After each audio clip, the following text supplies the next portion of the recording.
Hey everybody, it's your man James, back again here with another new comic book review for you. And this one's a little something different because at the end of this video I'm going to ask an important question of all of you. So I would really appreciate if you could give some comments in the comments section to answer that for me because I think it's kind of important.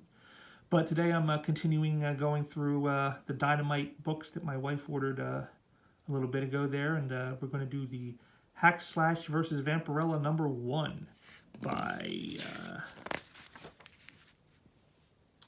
Shawn, Aldridge and Rapha Lobosco. And we got a cover here by Jenny Frisian, who I know best for doing covers on Wonder Woman during the last few years. It's a pretty decent cover. I like the coloring. I think her art's very well done. A little posy perhaps, but I guess that's to be expected. With her art style, she's very pinup-esque with her work, and this one actually has at least unlike most of her covers, this one is not so static. It's got a little bit of flow to it, with the seemingly fighting going on here. But if you're expecting anything like this in the book, you're probably going to be a little bit disappointed. So, story takes place, takes place in Las Vegas. We start off with a grisly murder. And Cassie Hack and her companion Vlad show up in Vegas on R&R. They're looking to do some rest and relaxation there until Cassie sees, what's this? A dead body. Oh, let's go find out about that. Excuse me, But did I hear you say he had his chest ripped open? She's looking to do some more fighting against slashers and killers, while Vlad himself is just saying, can we just let this go and have some fun for a change, just to relax for a while. So while Vlad takes a snooze, she gears up and heads out to try to find information. And so, when she goes out and she starts talking to people, having any luck? Not so far. You looking to change it? They're always fucking creeps. And so she gets a little feminazi on him and tells him to back off, which, Note to self, try less violent approach, avoid creeps, get to point quicker. So then she starts talking to another person, and she says, that, she gives her information that, that they heard last night that there was something going on and that the 5th floor had been closed off. And she goes, there's no mention of a suspect or anything. Just said to keep our eyes out for any black-haired woman who might. I gotta go, but different approach, same result. So that was kind of funny. I found that kind of amusing. She took a different tack with a different person, and it turned out to give her the same result. So she heads up to the room. She finds the room because it's all taped off, and she goes in trying to find clues. And who does she run into? But Vampirella in an outfit that I have never seen before, and if it wasn't for like this little emblem right up here on the chest, you wouldn't even know that was Vampirella. It's, and then, she pulls out the knife, Vampy grabs her by the throat, she goes, I'm not the one you were looking for, child, nor, unfortunately, are you the one I'm looking for. And then Vlad shows up, and they kind of just sit down and talk things out, that she's looking for the killers, just like they are. And, she does a little bit of vampire detective work, I guess you could say. And they, then you got the stuff like this. So you're an alien? Yes, kind of, but still a vampire. It's all very complicated, not pertinent to the current situation. So then why even bring it up? What's the point of that? And so then Vampirella gives her the lowdown on, did the Queen of Hearts, did you see that one coming? Did the cover with the Queen of Hearts card shape not be enough of a clue of who the villain was going to be? And we get to see some more grisly murdering going on. And while they're doing all this talking, all of a sudden hotel security shows up. Besides, can't your new vampire girlfriend just mesmerize them or some shit?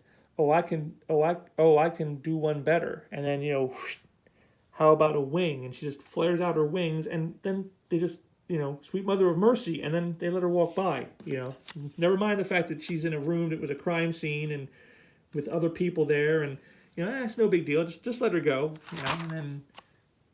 but then Cassie and Vlad have to go the usual route, such things will always entail, to get out of theirs, and then when they head back out, they ironically run into the Queen of Hearts herself, and she disappears but leaves them a nice little present of a demon. F me. Yeah. Kind of how I felt reading the book a little bit, It says here, hack slash versus Vampirella, but there's no real verses. Like I said, this cover is almost kind of a lie to you because you don't really see them fight. I mean, she draws a knife, she grabs her by the throat, Vlad shows up and puts a knife to her throat, and then she lets her go.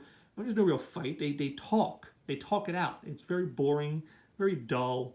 And Vampirella, I've read Vampirella for over 25 years, and this is not a Vampirella I've ever seen. This is very much un-Vampirella work. Shawn Aldridge, he obviously doesn't understand the character, has no concept of them.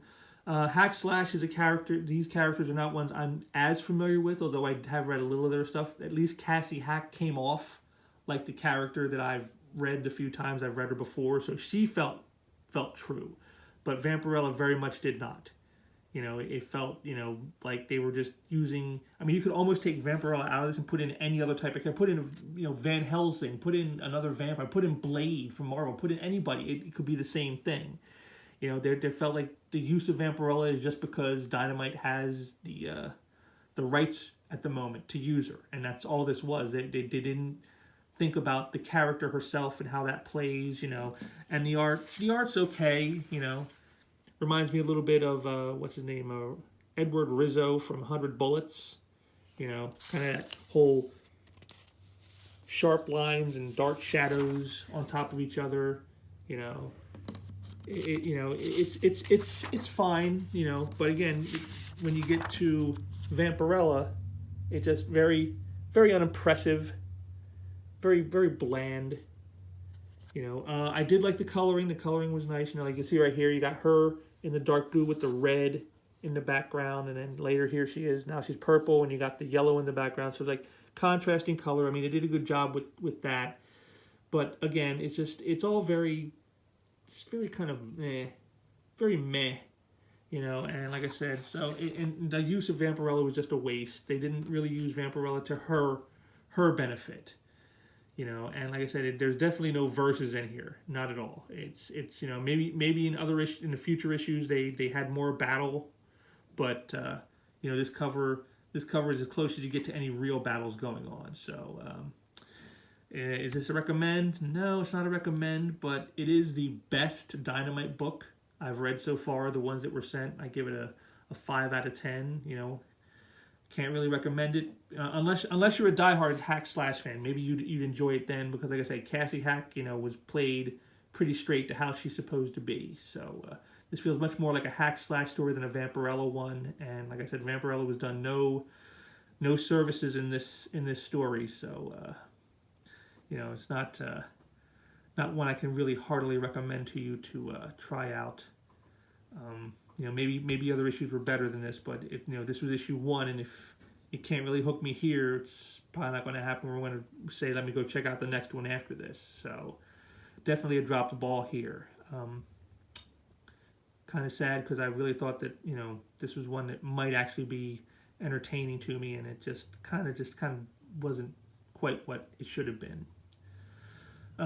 Okay, now for the questions that I promised you all at the end. Seeing as how these Dynamite books really haven't been all that great so far from the ones I've done. Like I said, with this one being the best I've read so far, and even that's not that great.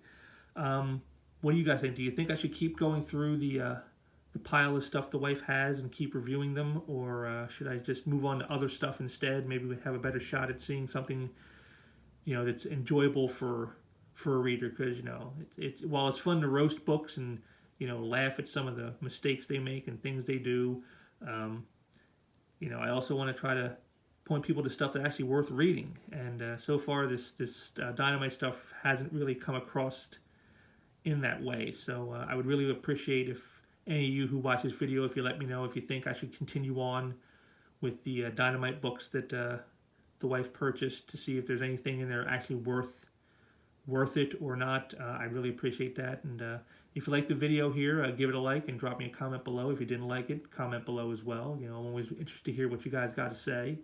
Make sure to smash that subscribe button so you can never miss new videos of reviews and other things I have going on. Hope you're all out there staying safe, and until next time, take care.